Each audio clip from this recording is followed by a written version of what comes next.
In 2007, Michael Brooks took his two daughters on their annual fishing trip to a remote cabin in Alaska. They were supposed to be gone for 5 days. 23 years later, a melting glacier would reveal why they never came home, but the bodies found weren't theirs. They belonged to 3 people who'd been missing since 1987, wearing the Brooks family's clothes. The father was Michael Brooks, 38, a Seattle architect who'd inherited the cabin from his grandfather. The daughters were Sarah, 14, introverted but brilliant, who just won the state science fair, and Emma, 11, fearless and funny, who could make anyone laugh even in the worst situations. Every summer since their mother died, Michael took them to Alaska, just the 3 of them, to fish and remember her. July 19, 2007. Location: Brooks Family Cabin, Kenai Peninsula, Alaska. The floatplane pilot, James Novak, dropped them at the dock at 2:15 p.m. with their supplies for 5 days. Michael shook his hand, Sarah waved from the shore, Emma was already running toward the cabin with her fishing rod. Novak would return on July 24 at noon. It was the same arrangement they'd had for 3 years running. Weather was perfect, not a cloud in sight. The cabin sat 40 miles from the nearest town, accessible only by plane or a 2-day hike through bear country. No roads, no cell service, no neighbors, just pristine wilderness, a glacial lake, and the best salmon fishing in Alaska. Michael had spent summers there as a child, knew every trail, every fishing spot, every danger. July 24 arrived. Novak circled the lake twice before landing. The cabin door stood open. No smoke from the chimney. No one came to meet the plane. He tied up, called out, walked to the cabin. Inside, everything was wrong. Not ransacked, not disturbed, but wrong. 3 plates of moldy food sat on the table, 5 days old. Sleeping bags were laid out but never used. Michael's satellite phone sat on the counter, fully charged, never activated. But here's what made Novak's hands shake as he called for help. The family's suitcases were unpacked, clothes hanging in the closets. But they weren't Michael's clothes, weren't the girls' sizes. Men's clothes from the 1980s, women's dress that would fit a grown woman, not a 14-year-old. And in Sarah's supposed room, instead of her science books, there were romance novels published in In Emma's space, toys for a toddler, not an 11-year-old. Search and rescue found no trace of the Brooks family in the woods or the lake. Dogs tracked their scent from the dock to the cabin, then nothing, as if they'd entered the cabin and ceased to exist. But the dogs found something else, an older scent trail leading from the cabin to a ravine half a mile north. The trail was decades old, but the dogs followed it to a small cave, more of a crevice really, blocked by fallen rocks. When they cleared the entrance, they found supplies cached inside, canned goods with expiration dates from 1987, camping equipment, and 3 wallets. The IDs belonged to Robert Chen, 42, his wife Linda, 39, and their daughter Melissa. No one had connected them to this remote cabin, but the Chen family had never owned this cabin, never been to this lake. According to records, they'd had no connection to the Brooks family or this location whatsoever. August 15, 2007. Location: FBI Field Office, Anchorage, Alaska. Agent Diana Foster took over when the case crossed state lines and involved multiple disappearances across decades. She started with the cabin's history. Built in 1952 by Michael's grandfather, passed down through the family, visited every summer without incident until now.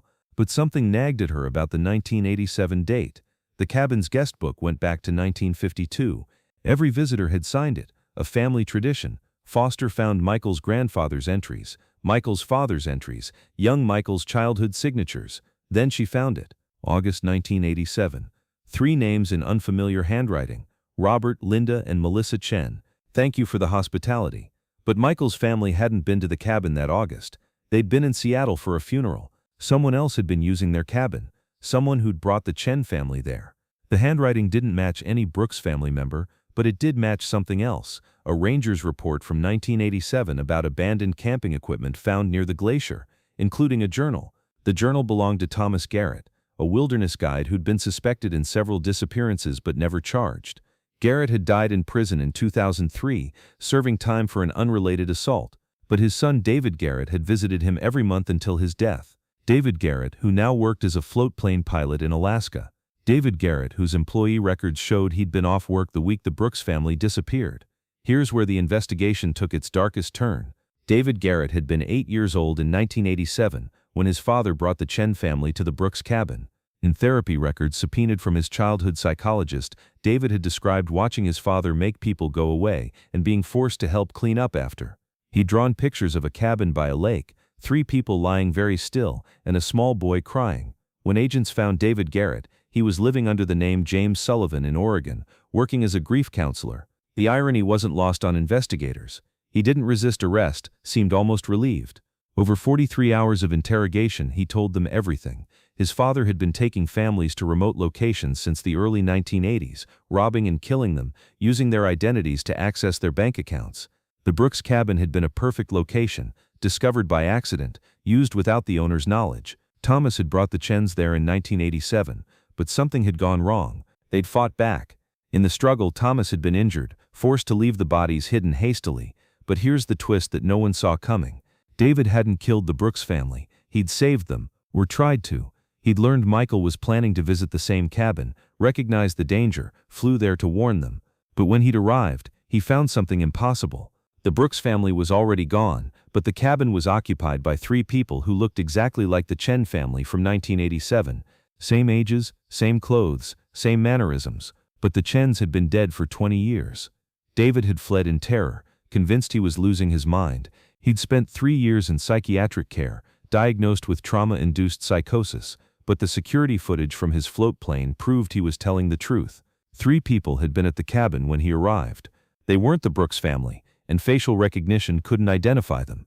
They'd simply appeared, lived in the cabin for 5 days, then vanished the day before Novak arrived. March 2030. Location: Kenai Peninsula, Alaska. Climate change had accelerated the glacier's retreat. As it melted, it revealed things that had been frozen for decades. First, camping equipment from the 1980s.